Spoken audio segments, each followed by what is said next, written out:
This presentation will give us some guidance on how to model thermal conductivity in a bar that has a changing area. Here we have representations of the two bars in our laboratory, where one is a 2-inch down to 1-inch tapered bar and the other is a constant area 2-inch bar, as similar to what we have in our laboratory. Let's take a look at our equation governing thermal conductivity.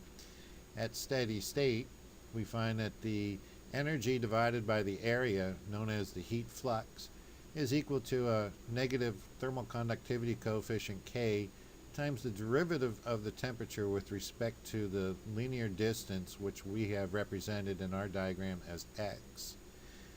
Rearranging the equation, dt is equal to negative q dot over k dx over a. And if the area is constant, like in the one depicted on the right hand side, we can integrate easily, where t minus t1 will equal negative q dot times x minus x1 divided by the thermal conductivity over the area, and the temperature is equal to T1 minus Q dot times x minus x1 over K times A. And so the T1, X1 are points on that bar in which we know the position and temperature at the same place. However, the tapered bar requires a little more modification to the equation. We know that the diameter changes as you change the linear distance along the axis. For this particular tapered bar, we have that the diameter will be equal to d sub 0, which is the diameter at the 1-inch mark depicted on our diagram, plus d sub L, which is the 2-inch diameter, minus d sub 0 over L, where L is the length of the taper, and x is the position along the axis. Since the area is equal to pi over 4 times the diameter squared, we now have the equation in terms of the linear distance x given there below.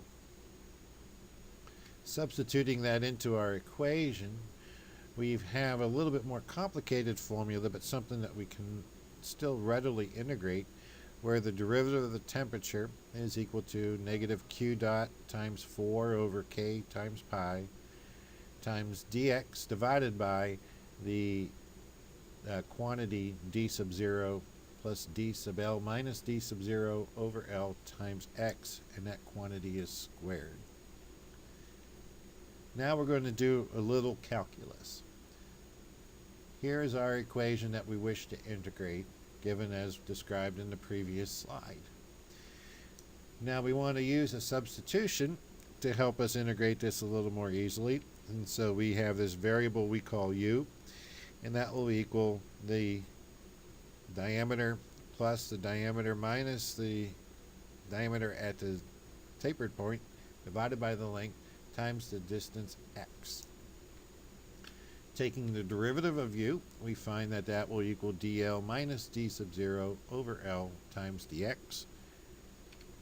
A little algebra gives us the relationship of dx with du.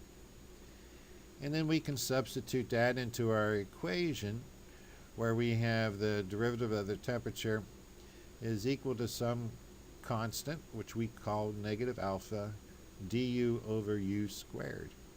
Now we can integrate that very easily, and we'll find that t minus t1 is equal to alpha times the quantity 1 over u minus 1 over u1.